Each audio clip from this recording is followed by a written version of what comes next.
მოგესალმებით, ეს არის გადაცემა თბილისის სოხუმი. დღეს ჩვენ ვისაუბრებთ აფხაზეთში გამართულ ეგრეთ წოდებულ საერთაშორისო ეკონომიკურ ფორუმზე და კიდევ არაერთ საინტერესო მოვლენაზე. დღეს ჩვენი სტუმარი გახლავთ მიხეილ კოტაშიძე, ორგანიზაცია ამრას ხელმძღვანელი. მოგესალმები კიდევ ერთხელ, მიხარიო ხარ ჩვენთან სტუმრად. სამ დავიწყებთ შევახსენებთ ჩვენს მაყურებელს გადაცემა სოხუმი თბილისი გახლავთ. აფხაზეთის საინფორმაციო ანალიტიკური ცენტრის პროექტი, ჩვენი კურსი შეიძლება ყველა ონლაინ პლატფორმაზე, Facebook, TikTok, YouTube. მოდი ჯერ ვნახოთ ახალი ემბების დაიჯესტი, რომელშიც ასახული არის აფხაზეთში ბოლო დროს განვითარებული მოვლენები და მე დავიწყოთ ჩვენი გადაცემა, რომელშიც ძალიან ბევრი საინტერესო თემა იქნება. ოკუპირებულ აფხაზეთში ტერორისტული დაჯგუფების ფორმირებაში ეჭვმიტანილი სამი პირი დააკავეს. სამივე მათგანი ეროვნებით რუსია. როგორც აფხაზეთის დე-ფაქტო უსაფრთხოების სამსახურში აღნიშნავენ, ეჭვმიტანილების დასაკავებელი სამუშაოები 2023 წლიდან მიმდინარეობს და პროცესში რუსეთის FSB-ც იყო ჩართული. გავრცელებული ინფორმაციით ირკვევა, რომ ტერორისტული ორგანიზაცია 40 წლის ანასტასია კაუშანმა შექმნა.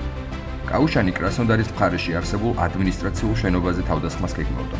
დაკავებულები არიან მისი თანამძრახველებიც, ანტონ კაუშანი და ეგორ გრიშინი. სამივე მათგანი რუსულ მხარეს უკვე გადაეცა. სოჭის პროკურატურის ინფორმაციით კანკვარტიას ბრალი რუსეთის მოქალაქეების ძარცვაში ედება. უწყების ცნობით ის დაზარალებულებს ემუქრებოდა და მათ კუთვნილ თანხასა და ნივთებს ითვისებდა. ეგრეთ წოდებული დეპუტატის მიმართ დაუსრულებლად შეირჩა აღკვეთის ღონისძიება, წინასწარი პატიმრობა. მას 8-დან 15 წლამდე პატიმრობა ემუქრებოდა. შეგახსენებთ, გაზეთ აფხაზსკი ვესტიკში მომხდარ ინციდენტთან დაკავშირებით. 24 ნოემბერს სისხლის სამართლის საქმე აღწერა. დანაშაულში ეჭვმიტანილები კანკვარტია, ეშსო უკაკალია და ხინა დუმა არიან. მათზე ფედერალური ძებნაა გამოცხადებული. ოჩამჭირის რაიონის სოფელ ფოქვეში, წმინდა გიორგის სახელობის ეკლესიაში, თითქმის 100 წლის შემდეგ პირველად აღევლინება წირვა ლოცვა. საეკლესიო მსახურება 5 მაისს გაიმართება და მოიცავს რამდენიმე მნიშვნელოვან რიტუალს: ღამისთევას, საღვთო ლიტურგიასა და ჯვრით მსვალობას, აღდგენილი ტაძრის გარშემო. ღვთისმსახურებას წარმართავს ოკუპირებული აფხაზეთის ეგრეთ წოდებული მართლმადიდებლური ეკლესიის წინამძღვარი, მამა ბესარიო ნაპლია. მე-11 საუკუნის ტაძარი 1917 წელს დაიხურა. თავიდან მასში განთავსებული იყო საწყობი, შემდგომ კი მაღაზია. 2025 წელს ეგრეთ წოდებულმა საინვესტიციო ჯგუფმა დაიწყო შემოწირულობების შეგროვება ტაძრის სამრეკლოს, შემდეგ კი თავად ტაძრის აღსადგენად. ოკუპირებული აფხაზეთიდან აფრიკის ქვეყნებში წყლის ექსპორტის იდეა ილუზიურ პროექტად შეაფასა აფხაზეთის ეგრეთ წოდებულ მეცნიერებათა აკადემიის ეკოლოგიის ინსტიტუტის დირექტორმა, რომან დბარმა. მისი განცხადებით, აფხაზეთი მართლაც ფლობს წყლის მნიშვნელოვან რესურსს. ყოველწლიურად ოკუპირებული ტერიტორიიდან შავ ზღვაში დაახლოებით 27 კუბური კილომეტრი სუფთა წყალი ჩაედინება. თუმცა დბარის განმარტებით წყალი მძიმე პროდუქტია. მისი შორმანძილზე ტრანსპორტირება ძალიან ძვირი ჯდება და ეკონომიკურად არამომგებიანია. აფხაზეთმა არა წყლის ექსპორტზე უნდა იფიქროს, არამედ საკუთარი ქალაქების წყლით უზრუნველყოფაზე, განაცხადა დბარმა. შეგახსენებთ, 5 აპრილს აფხაზეთის ეგრეთ წოდებულ საგარეო საქმეთა სამინისტროში სომალის დელეგაციის მიღება გაიმართა. შეხვედრაზე ეგრეთ წოდებული თანამშრომლობის საკითხები განიხილეს. სომალის საგარეო საქმეთა მინისტრის დობით აღჭურვილმა პირმა, ისმაილ ხასან ნურმა აღნიშნა, რომ მისი ქვეყანა ოკუპირებული აფხაზეთიდან სასმელი წყლის მიწოდებით არის დაინტერესებული.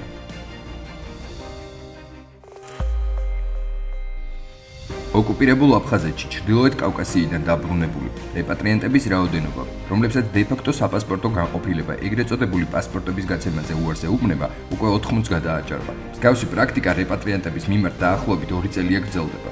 უკვე დაფიქსირდა პირველი ფაქტი, როდესაც რეპატრიანტმა საქმის განხილვა ეგრეთ წოდებული სასამართლოს გზით მოითხოვა. ალბრედ ივანოვმა ეგრეთ წოდებული სარჩელი ოკუპირებული სოხუმის ეგრეთ წოდებული საპასპორტო განყოფილების წინააღმდეგ შეიტანა. მოგეთ, რამდენიმე ძალიან საინტერესო თემა, როგორც იტყვიან, ჩინური წყება საინტერესო დროს გაცხოვროთ და აფხაზეთიც არ არის ამ გამონაკლისი არანაირად. სულ ახლახან გაიმართა იქ საერთაშორისო ეკონომიკური ფორუმი, ხა ცოტა ისე კი ჟღერს უცნაურად, ხო, ხა აბსოლუტურად არაღიარებული წარმონაქმნისთვის რაღაც საერთაშორისო ეკონომიკური ფორუმის ჩატარება. და ის უკან, როგორც ვიცით, იდგა თვით კირიენკო, კურატორი აფხაზეთის.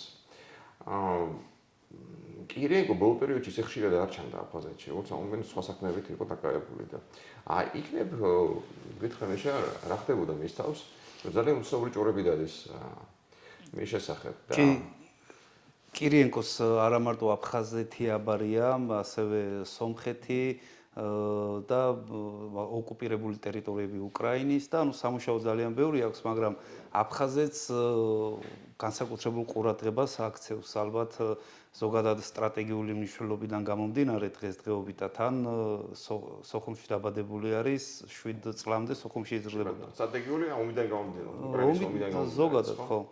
რაც შეეხება ამ ეგრეთ წოდებულ საერთაშორისო ეკონომიკურ ფორუმს ინვესტიციები აფხაზეთში ესე ერქვა, სადაც 500-მდე დელეგატი იყო ჩასული, იქ ეგრეთ წოდებული სამხრეთ ოსეთიდან, დნr-ი, დლნr-ი და აი რაც შეიძლებოდა რაღაც მარგინალები შეეკრიბა, ყველა შეეკრიბა. ეს მე როგორც დავაკვირდი სპონტანურად მოხდა. იმიტომ რომ კირიენკოს უახლოესი გარემოცვიდან FSB, რუსეთის FSB-მ დააკავა ანტონ სერიკოვი, რომელსაც ებარა რუსეთის აი პროპაგანდისტული საქმიანობა, მომზადება, ახალი სახეების ნახვა, ეგრეთ წოდებული Россия страна возможностей ესეთი პროგრამა იყო, პროექტი ძალიან დიდი პირდაპირ პრეზიდენტის ადმინისტრაციიდან მოდიოდა, რომელსაც ფილიალები ჰქონდა გახსნილი, ფილიალი გახსნა აფხაზეთში, დომზნანი ესე ერქვა. და ტალანტების ზედა. და რეკრუტირებას ახდენენ ეს ტალანტები თუ რეალურად ჯაშუშები კიდე. ხო, აი ზეგავლენის აგენტები ესე რომ თქვა.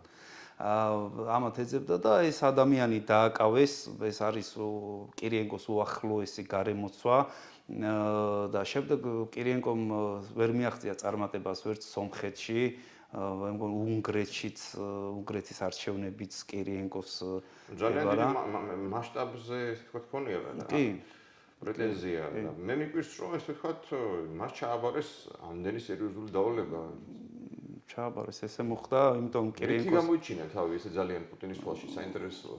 არ ვიცი, ალბათ მსახურებით, პუტინის მიმართ მსახურებით, მეტი არაფრით და ამის შემდეგ, როდესაც კი დაიჭირეს ეს ადამიანი კირიენკოს გარემოცვიდან, ეტყობა რომ მან გადაწყვიტა ესეთი მოეხდინა ჩვენება თუ რაღაც საქმიანობის და ჩაატარა ეს ხელად ეს ეკონომიკური ფორუმი ეგრეთ წოდებული აფხაზეთში. გააცოცხლა აფხაზური თემა ეს. გააცოცხლა აფხაზური თემა და თვითონ მაგის გამოსვლებიდან რაც კირიენკომ გამოვიდა და დაპირდა აფხაზებს, აი მაგალითად ესეთ რაღაცა ავიღოთ, კირიენკო დაპირდა აფხაზებს, რომ აფხაზეთი იქნებოდა გამონაკლისი, რომ 14 წლამდე ბავშვები საზღვარგარეთის პასპორტით ჩავიდნენ აფხაზეთში. იმიტომ რომ რუსეთში გამოვიდა კანონი 1 აპრილიდან არც ადრე შეიძლებოდა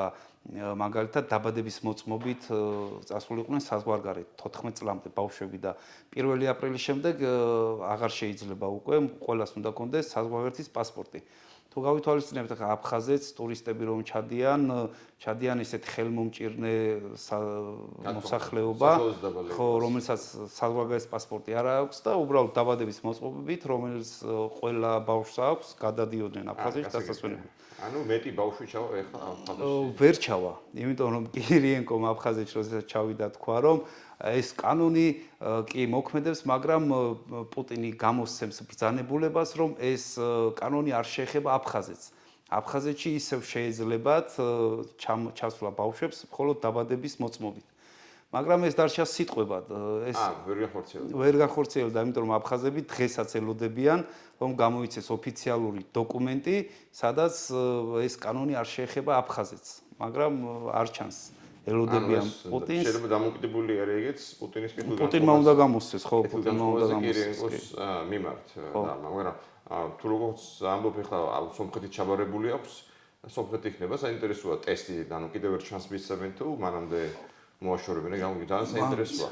მაგრამ ერთი რაღაცა უნდა თქვათ ახლა ჩვენ რომ ახლა კირიენკომ აფხაზეთს ეყო კირიენკოს მასშტაბი როგორც ჩანს. კი, იმიტომ რომ შეგვიძლია შევხედოთ კადრებს მაგალითად, როდესაც კირიენკო აფხაზეთში ჩადის, ძალიან ბევრჯერ ჩავიდა, ყოველ თვე ჩადის თითქმის.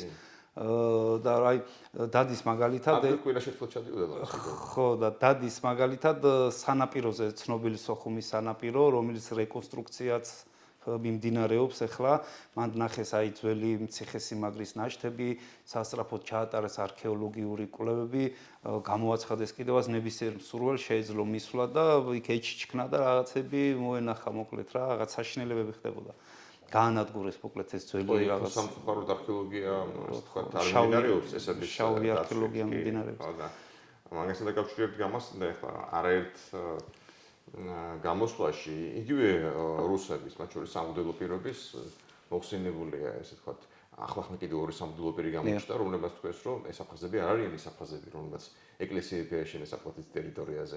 ეს უკავშირდება არქეოლოგიის იმდენ, როგორც ცნობილია, დღემდეც კი დღესაც კი ინვენტარებაში როცა იქ არა მხოლოდ ჩვენი კონტროლი, არამედ ვერავინ ვერ შედის, ვერანაირი საერთაშორისო ორგანიზაცია ვერ მალავენ რომ გათხრების დროს ნახულობენ ქართულ წარწერებს, ხო? კი, აი დარაფეიდ ბარიც, რომელიც ხო თვითონ ნახა ქართულ ასომთავრული წარწერიანი, დიდი ესეთი ქვა გათხრების დროს, მაგიც აკეთებს რაღაც ესეთ გათხრებს. ხო, აი მანაც როგორც წესი ადამიანი შეიძლება ხო, ეს თქვა ადამიანო პირდაპირ არ დამალა ვერ დამალა. როგორ ახსნე ამას, აი მოხშირდა, მეორე შემთხვევა, მესამე შემთხვევაა, რომ რუსი სამღვდელო სასულიერო პირები ამბობენ, რომ იცი ეს აფხაზები არ არიან, ვინ შექმნეს ქრისტიანული კულტურის ძეგლები. ახლა დანარჩენთან შედარებით ცოტა ალბათ რაღაც ცოდნა აქვთ ამ სამღვდელოებას და ზოგადად საუბარში შეიძლება ზოგჯერ ამ პროპაგანდას ვერ ყვებიან, ან ფიქრობენ, რომ ამას ამხელა გავლენა არ ექნება ჩვენზე, ზოგადად აფხაზეთშიც და თბილისშიც და ამბობენ სიმართლეს, კურაევის რო გავიხსენოთ მაგალითად და ეხლა ამან ძალიან დიდი აჟიოტაჟი გამოიწვია ამ განცხადებამ, ამას გამოიხმაურა ეგრეთ წოდებული საგარეო სამინისტრო აფხაზეთის, ზოგადად აი ეს აფხაზეთში სამღვდელოებაც გამოიხმაურა, ეს დარაფეიდ ბარიც, ეს აპლიაც და დიდი აჟიოტაჟი გამოიწვია. აფხაზებს ძალიან არ მოეწონათ ეს სიმართლე, რაც ამ რუსებმა აღიარეს, თქვეს. მაგრამ თვითონ ამ რუსებსაც ჩვენ არ უნდა ვენდოთ, იმიტომ რომ ეს არ მომხდარა, იმიტომ რომ რაღაც ქართველების გული მოეგოთ ან რაღაცა ეს. მე უფრო იმას ვფიქრობ და ისევ იმაზე მივანიშნებ, რომ რაღაცა ხო არ გავრცელდა, რაღაც დონეზე დაძაბულობა თქო უნდა არსებობს, სულ არსებობს და ეხაც არსებობს. მოსკოვის სასოფლმშობლოს და ეს ხო გავრცელდა სამღვდელოებაზეც. სამღვდელოებაზეც არის, იმიტომ რომ აფხაზეთის ეკლესია ეგრეთ წოდებული რაღაც ეხლა არის ორად გაყოფილი. ჯერ ხომ ისედაც უკანონო არის გამოყოფილი, არ ექვემდებარება თბილისის საპატრიარქოს ზოგადად და თვითონ შიგნით არიან ორად გაყოფილი ეს დარაფეიდ ბარი, რომელსაც ოკუპირებული აქვს ახალი ათონის მონასტერი და არის კიდე ბესარიო ნაპლია. ბესარიო ნაპლია თulis რომ ის არის მთავარი, ეს და ბარი კიდე არ ეთანხმება და სულ აქვს ერთმანეთში ქიშპობა. და თვითონ შიგნით მრევლი როგორ გაყოფილი? მრევლის ორად არის გაყოფილი, უფრო უმეტესობა უფრო აპლიას უდგას, მაგრამ მაინც ორად არის გაყოფილი და მანდ ახლა უფრო წყვიტავს პირადი კავშირები, ნათესაობა და რელიგიას და მორწმუნეობას დიდ მნიშვნელობას არ ანიჭებენ. თუ გავითვალისწინებთ იმას, რომ აი თვით მაგ ჩანაწერში, რომელიც მოსკოვის საპატრიარქოს მღვდლებმა გამოაქვეყნეს და ისმინება ამ საუბარში, საინტერესო ის არის, რომ აფხაზეთის პრეზიდენტი ბადრა გუმბა, ეგრეთ წოდებული, თვითონ არ არის მონათლული და ამ მღვდლებმა თქვეს, რომ ის ჩვენ დაგვპირდა, რომ გამოასწორებდა ამასო, მაგრამ ჯერჯერობით ველოდებითო. ჩემთვის ცოტა იყოს კურიოზულია, იმიტომ რომ ხა ვინ ეკითხება რუს მღვდლებს, მით უმეტეს არ არიან ხო ძალიან მაღალი რანგის მღვდლები, აფხაზეთის თუნდაც ეგრეთ წოდებული პრეზიდენტი ხა მოინათლება თუ არა, ხა რა მაგეთი საქმეა ეს მეთყვლებს ხო? ხო, რუსები აფხაზეთს განიხილავენ როგორც თავის ტერიტორიას, ტერიტორიას კი არა, რაღაც აი გუბერნიის სტატუსი უფრო აქვს მართლაც ხო და აი მაგალითად როდესაც ტარდება რუსეთში რაღაც აი ეხა ბოლოს ჩატარდა მუნიციპალური შეკრებები, ნუ სხვადასხვა მუნიციპალიტეტებიდან იკრიბებიან და რაღაც განიხილავენ ტრენინგებსა და ჩართეს მაგალითად გალის მუნიციპალიტეტი გალის ადმინისტრაციიდან ჩადიან რუსეთში და ზოგადად აფხაზეთს განიხილავენ როგორც ერთ-ერთ ხას მუნიციპალიტეტს რეგიონს რუსეთის. ხო, ახლა მასშტაბით შეხვედრა ტერიტორიით ახლა რუსეთის ტერიტორიასთან შედარებით საერთოდ. აი მაგალითად სოხუმის სანაპიროს რეკონსტრუქციას აფინანსებს ბაშკირეთი. ზოგადად შოკში არიან ბაშკირები, ეს სად მოხვდითო, თავიდან ჯდებოდა სადღაც 300 მილიონი რუბლი რეკონსტრუქცია და ეხლა ჯერ ნახევრამდე არ არის მისული საქმე და მილიარდამდე აიწია. გასაგებია ხო ფული მოიპარეს, მაგრამ რა ინტერესებს რომ დაიჭირეს კირიენკოსთან დაახლოებული პირებიცაც მათ შორის დომზანია ჩააბარეს. შეიძლება დომზანიაში ბევრი ფული მოიპარეს, ძალიან საინტერესოა. კი და მაგიტომ Facebook-მ დაიჭირა და ციხეში ზის ახლა მაგ ადამიანი ანტონ სერიკოვი. ხო და ეს სელიკოვის დაჭერა საინტერესოა ახლა. ნუ ახლა ალბათ ეჭვი მაქვს მოსკოვში უფრო მეტი ფული მოიპარა ვიდრე სოხუმის დომზანიაში, ხო? რამიტომ სამღვდელობის თემას მიუბრუნდე. აფხაზეთში ახლა ეს სამღვდელო პირები ეკლესია დაკავებული არიან საინტერესო ბიზნესით. ამიტომაც ხო არის აქტუალური კონტროლი, ესე ვთქვათ, იქაურ ეკლესიაზე მათთვის აპლიასთვის და არის. კი, მაგალითად ახალი ათონის მონასტერი არის, დიდი კომპლექსი არის.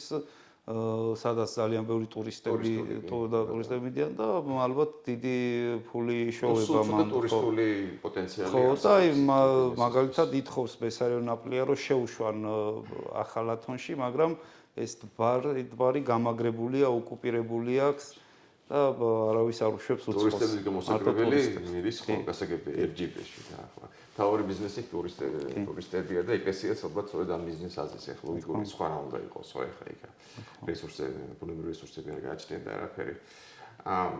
ძალიან საინტერესო კადრები მანახე ხა სამ დავიწყებდით. დანკვარჩია, რომელსაც არამხოლოდ არ გაისვლება საერთოდ აფხაზეთიდან, დაიჯერენ ხო როგორც კი გაყოფს ხვირს იქ ცოჩისკენ. გამოდის ძალიან ცეთი კაცრი რისხავი ტექსტით, რომ აფხაზები ჩვენი გადაწყვეტ ყველაფერს, რუსეთი არ უნდა ჩაერიოს და ასე შემდეგ. როგორ ვფიქრობ, აი გამოდანი სოციალები და რომელსაც ახლა რაღაც დონეზე მეც უყურებ, მაგრამ იცი კარგად არ ვიცნობ მაინც აფხაზების განწყობას. აქვს ამ ადამიანს კი არა ესე ვთქვათ, აი ამ პოზიციას ხარდაჭერა აფხაზეთში? კი. ჩვენ მიხვედრა ჩვენ თავს და კი, კანკვარჩია არის აფხაზეთის პატრიოტიზმის უკანასკნელი მოხიკანი, ესე რომ ვთქვათ, იმიტომ რომ ყველა დანებდა რუსეთს ადგურ არძიმბაც, რომელიც ახლა უკვე დაბრუნდა, თვითონ აფხაზები დასცინიან, რომ დასვენებიდან დაბრუნდა დუბაიში იყო. როცა გამოვაცურ დუბაიდან იქ იყო მის დროს თუ როგორ? ცხოვრობს იქ დუბაიში ცხოვრობს. ეხლა მის დროს დუბაიში იყო. ხო, დუბაიში ცხოვრობს და ეხლა ჩამოვიდა დაბრუნდა აფხაზეთში. ეს საინტერესოა, არჩევნებზე იშოვა ფული თუ ბროდ მოისკიდეს თუ რა მოხდა საინტერესო დუბაიში ცხოვრება ძვირი ღირს. ძვირი ღირს ალბათ და ზოგადად მაგის კლანს არძიმბას კლანს ძლიერი კლანია და ბიზნესები აქვთ მაგალითად სოხუმის პორტი, მე მგონი მაგათი ბიზნესია და ხო შეძლებული. კიდევ რამე გითხო ეს გუმბას ნათლობა ეხლა წერა მოხდა ყურში, მაგრამ ვეღარ კითხე. ეს გუმბა არძიმბა ეს ხო ეს არის უფრო ისე ვთქვათ მუსლიმანური აფხაზების შტო, ხო? ბარონ თავდება როგორც წესი. ხო, როგორც წესი და გუმბა ქრისტიანების ოჯახია თუ არ არის და მაგიტომ არის ალბათ მონათლული. მაგიტომ ხო, მაგრამ რუსები არც მუსლიმანობს, მაგრამ არც მონათლული. ხო, ნუ როგორც აფხაზეთში ახლა ზოგადად ყველაზე გავრცელებული სარწმუნება არის აი მაგათი თავის სარწმუნება აქვთ კეფთაყვანისმცემლობა ესე ანუ ეს ჩელი არის ესე? რა თქმა უნდა, კი. ანუ ოჩამჩირის შტო ეს უფრო ესე ვთქვათ ქრისტიანები? ხო, ჩამჩირელები, უფრო ქრისტიანები არიან. მეგრულდაბულოებას გუდაუთელები, ხო. მუსლიმანები და ოჩამჩირელები არიან აბჟუიცები, რომლებიც უფრო აი ქართულ ტრადიციებიც უფრო ქართული აქვთ, ქართულ ტრადიციებს გაქვთ და არიან უკვე ქართული გვარებია. ზიფელები, ხო, ზიფელი აფხაზები, ხო, გუდაუთელები. ხო და აი ეს საინტერესოა და ორჩანზე ხა რუსეთში ეს თვლიან მათ შორის მღვდლები და არა მხოლოდ მღვდლები, რომ ერთგულების და დასტურების ერთ-ერთი ესე ვთქვათ გამოხატულება იქნება, რომ დაფიქსირდა ქრისტიანად, როგორც ძველად იყო ქრისტიანად, როგორც ქვეშევრდომი რუსეთის იმპერიის. თხოვენ ხო აი მაგდროშ ოფიციალურად ისო ჩვენ დაგვპირდაო რომ გამოასწორებდაო ამასო და ველოდებით როდის გამოასწორებს. და რატო არ ასწორებს საინტერესოა თუ თავისი მეგონი არც გამოასწორებს. კლანი, ისე თქვათ, კლანისთვის მიუღებელია. არც გამოასწორებს. არ მოინათლება ჩემი აზრით, დარჩება ეს. საინტერესოა ძალიან და კვარციას თემა გავარდელოთ. როგორ ფიქრობ აი გასაგები ხარ რუსეთი არ გაუქმებს მასზე ძებნას და ნებისმიერი ზღვის გაყოფა იქიდან დაუჯდება დაბატიმრებად. არა მარტო კვარჩია მანდ არის რამოდენიმე ხო 10 ადამიანამდე არის იქ ასლან კმუზოვი არის გარი კოკაია ესეთ ქართველ მოძულეები არიან ეს პირები რომლებიც მონაწილეობდნენ ამ რუს პოლიტექნოლოგიებზე თავდასხმაში სოხუმში სადაც CMS-ის 3 ადამიანი და ამათმა რუსეთში უკვე შეიტანეს სარჩელი უჩივლეს ამათ და მიუსაჯეს ძებნაში არიან გამოცხადებული კანკვარჩიადან დაწყებული მისი შვილი კიდე მისი ვაჟიც და როგორც კი რუსეთში გადავლენ ამ ადამიანებს დაიჭერენ და ჩააჯენენ ციხეში უკვე სასამართლოც იყო განაჩენი გამოტანილია დაუსწრებლად ვერ დაიცავს აფხაზური ვერ დაიცავს იმიტომ რომ თუ გავიხსენებთ მაგალითად ესეთი ირაკლი ბჟინავა რომელიც როსტოვში დაიჭირეს კიდე ერთი ასეთი აფხაზი პატრიოტი დაიჭირეს მხოლოდ პოსტისთვის Facebook-ზე პოსტი დადო Facebook-ზე სადაც რუსების წინააღმდეგ წავიდა და რუსებმა ის არაპატიეს დაიჭირეს და აი ყველაზე საშინელი ციხე რომელიც არის რუსეთში სამხედრო დამნაშავეებისთვის მანდ გაუშვეს და ზოგადად მე ამ საკითხს ხშირად წამოვწევ ხოლმე აფხაზებთან საუბარში რომ ეს პატრიოტი აფხაზური გაგებით პატრიოტი აფხაზეთის პატრიოტები რომლებსაც იჭერენ რუსები და დანარჩენი აფხაზეთი დუმს ხმას არიღებენ აი მაგალითად ხო შედარებით გლანძღავენ ჩვენ ხო ჩვენ რაშვაში ვართ რუსები იჭერენ მაგრამ ამაზე ხმას არიღებენ მაგალითად იყო ასეთ შემთხვევა ერთი წლის წინ დაიჭირეს თემურ აგრბა ბლოგერი იყო ხო საინტერესო გვერდი მიყავდა ტელეგრამზე გვერდი აქვს და ის საუბრებში ღიად ამბობდა რომ რუსეთს უნდა მოვშორდეთ, ქართველებთან უნდა ვნახოთ საერთო ენა, უნდა ვიფიქროთ დევნილების დაბრუნებაზე. იქ მაგ კიდე თურქეთს განიხილავდა რაღაც მოკავშირედ, მაგრამ რაც თავარია რუსების წინააღმდეგ იყო და დევნილების დაბრუნება, ქართველებთან საერთო ენის გამონახვა და თვითონ აფხაზებმა ვერ შეძლეს ამ ბიჭის განეიტრალება. ხო, ხო, რესურსი არ ჰქონდათ და ჩემი აზრით აიღეს და უბრალოდ რუსებთან ესე ვთქვა ჩაუშვეს ან რუსებს თხოვეთ რომ მოგვაშორდა როგორც კი გადავიდა აფხაზეთიდან გავიდა ჩავიდა ადლერში სოჭაში არ ელოდებოდა გავს რაღაცას უცნაურია არ ელოდებოდა იმიტომ რომ ახლა ისეთი არაფერი არ უქნია ამბის უბრალოდ თავის გვერდზე ქონდა შამილ ბასაევის სურათი ედო ერთ-ერთ პოსტზე დადო ოღონდ ხო არც შამილზე დაუწერია არაფერი უბრალოდ ამ პოსტის ქვეშ ეწერა რომ აი მაგალითად რატომ არის ეს რომ რუსებს რატომ არის ეს რომ რუსებს ვეთანხმებით და წინააღმდეგ რუსების არ მივდივართ რასაც რუსები აკეთებენ მაგას ექვემდებარებითო და ამის გამო დაიჭირეს ბასაევის ფოტომაც იმოქმედა ხო ნუ ოფიციალურად ბასაევის ფოტოს გამო დაიჭირეს ტერორიზმის პროპაგანდა და სასამართლო იყო ერთი თვის წინ 6.5 წელი მიუსაჯეს ამის. და მასმენელი ხა ყველა ბლოგერები გაჩუმებულია ესე. გაჩუმებულები არიან კი ამ შამილ ბასაევის სურათი მოხსნეს იმ მუზეუმიდან და უბრალოდ ძალიან საინტერესო არის თვითონ ეს კონკრეტულად ეს შამილ ბასაევის кейსის ადამიანი რომელიც იბრძოდა მაგათ გამო ხო ქართველების წინააღმდეგ იბრძოდა და გავიდა რამოდენიმე წელიწადი 20 წელიწადი 25 და აფხაზმა ხალხმა თავის ხელით მოხსნა ხო თავის ხელით მოხსნა და